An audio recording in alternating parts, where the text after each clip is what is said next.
Hi అండి, welcome to మన తెలుగింటి రుచులు.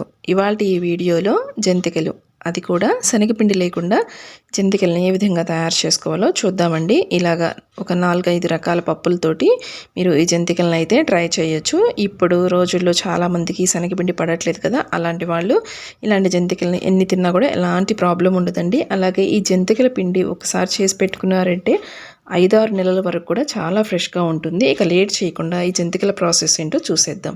దీనికోసం అయితే నేను ఇక్కడ చూపిస్తున్నాను కదండి, ఈ గ్లాస్ తోటి ఒక 4 గ్లాసుల వరకు అయితే రేషన్ బియ్యం తీసుకున్నాను. ఈ రేషన్ బియ్యాన్ని మీరు ముందుగానే నీట్గా వాష్ చేసుకోండి. అలాగే ఎక్కువసేపు నానకుండా ఇమీడియట్గా వాటర్ని మొత్తాన్ని కూడా వంపేసి ఒక క్లాత్ మీద వేసేసుకుని చక్కగా ఎండబెట్టేసుకోండి.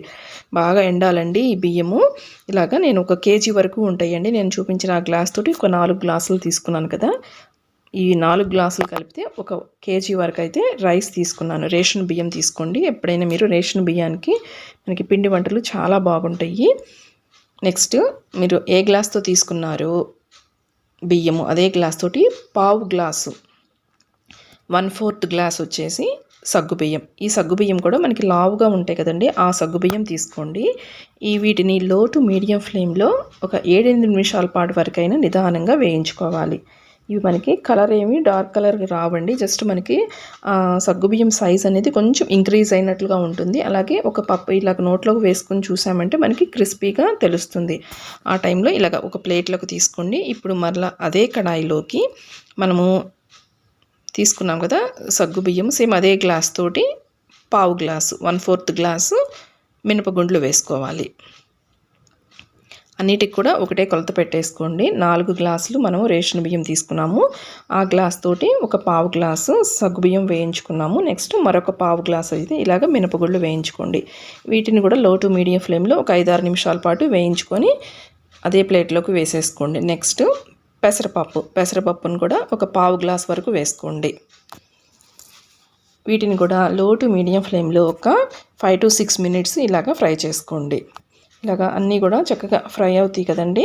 ఈ ఫ్రై అయిన ఈ పెసరపప్పును కూడా మనం ముందుగానే వేయించి పెట్టుకున్నాం కదండి, ఈ సగ్గు బియ్యము అలాగే మినపగుళ్ళు అదే ప్లేట్లోకి వేసేసుకోండి. ఇలాగ అన్నీ వేసుకున్న తర్వాత ఇవన్నీ కూడా కంప్లీట్గా చల్లారిపోవాలండి.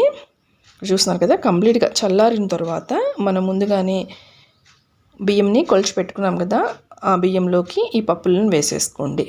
నెక్స్ట్ పుట్నాల పప్పు, వేపుడు శనగపప్పు అంటారు కదండి, మనం చట్నీ చేసుకుంటాం కదా, పుట్నాల పప్పును కూడా 1/2 గ్లాస్ వరకు వేసుకోండి.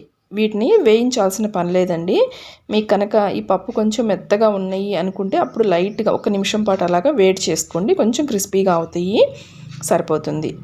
జనరల్గా క్రిస్పీగా ఉంటే వేయించాల్సిన అవసరం లేదు, డైరెక్ట్గా ఇలాగా వీటిలోకి వేసేసుకుని ఇవన్నీ వేసుకున్న తర్వాత ఒక్కసారి చేతితోటి ఈ విధంగా అన్నీ కూడా కలిసే విధంగా ఈ విధంగా కలిపేసేసుకొని చక్కగా మిల్లుకు పట్టించేసుకోండి. పిండి అనేది మనకి మెత్తగా ఆడించుకోవాలి. ఇక్కడ చూస్తున్నారు కదండి, ఈ పిండి మీకు కంప్లీట్గా చల్లారిన తర్వాత చక్కగా మనకి ఈ జిప్లాక్ కవర్స్ ఉంటాయి కదండి, వాటిలో పెట్టుకున్నారంటే మీకు 5-6 నెలల పాటు వరకు కూడా చాలా ఫ్రెష్గా ఉంటుంది.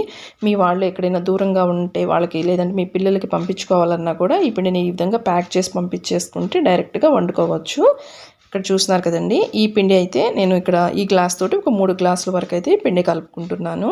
అలాగే కంపల్సరీగా అయితే ఈ విధంగా జల్లించుకోండి. మీకు ఎంతో కొంచెం మనకి రవ్వగా అనేది మిగులుతుంది. ఇక్కడ చూస్తున్నారు కదా, లైట్గా మనకి కొంచెం పిండి అనేది ఈ విధంగా జల్లించుకోగా మనకి వేస్ట్ అనేది ఉంటుంది కదా, దీన్ని పక్కన పెట్టేసుకోండి. నెక్స్ట్ ఈ పిండికి సరిపడా సాల్ట్, ఇక్కడైతే నేను 1.5 టీ స్పూన్ వరకు అయితే సాల్ట్ వేసుకుంటున్నాను.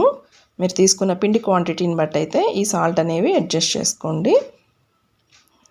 నెక్స్ట్ 1 టీ స్పూన్ వరకు అయితే కారప్పొడి వేసుకుంటున్నాను.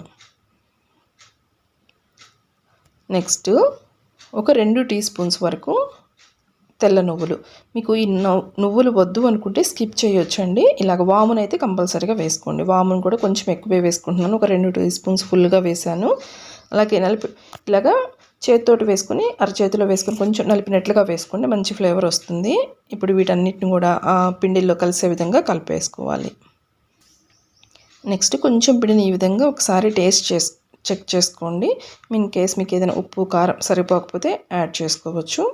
నెక్స్ట్ అయితే ఈ విధంగా కరిగించిన వెన్న ఒక టేబుల్ స్పూన్ వరకు వేసుకోండి. మీకు వెన్న అవైలబుల్గా లేకపోతే ఆయిల్ని కూడా మనం వేడి చేసుకుని వేసుకోవాలి. ఇప్పుడు ఆ నూనె మనం వేసిన బటరు చక్కగా కలిసే విధంగా ఈ విధంగా పిండికి బాగా పట్టే విధంగా బాగా కలిపేసుకున్న తర్వాత పిండి ఈ విధంగా మనకి పట్టుకుంటే ముద్దకు రావాలండి. ఇలా వస్తే మనం వేసిన ఆయిల్ అనేది కరెక్ట్గా సరిపోయినట్లు.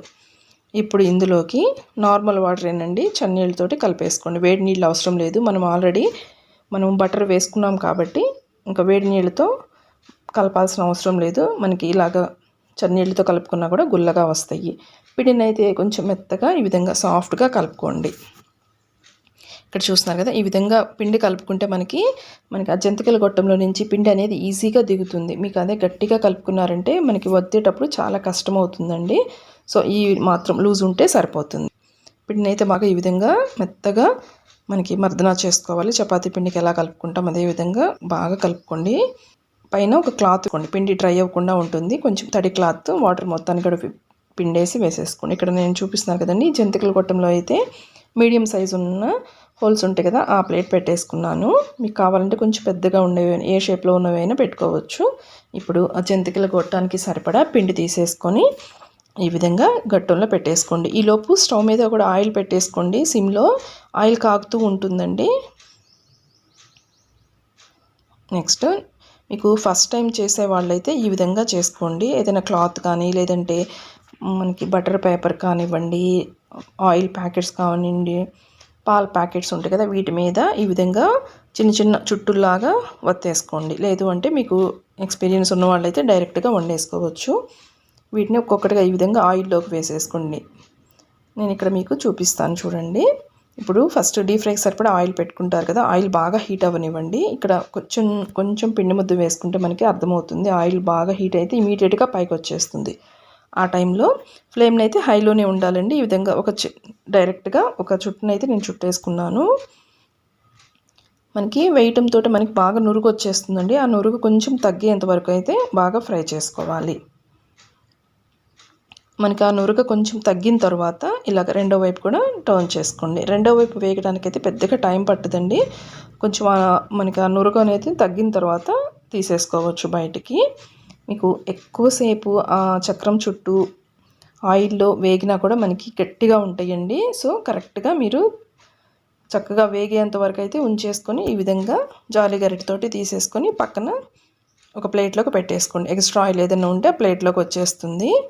ఇప్పుడు రెండో వైపు వేసేటప్పుడు అయితే 1 నిమిషం పాటు ఆయిల్ని బాగా కాగనివ్వండి. అప్పుడే మీకు ప్రతి చక్రం చుట్టూ కూడా చక్కగా మనకి గుల్లగా కరకరలాడుతూ వస్తాయండి.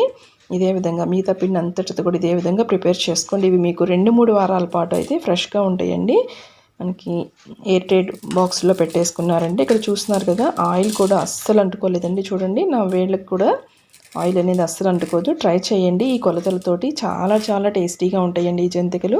వీడియో నచ్చితే ప్లీజ్ లైక్ చేయండి. ఛానల్ అయితే సబ్స్క్రైబ్ చేయండి ఫ్రెండ్స్. Thanks for watching.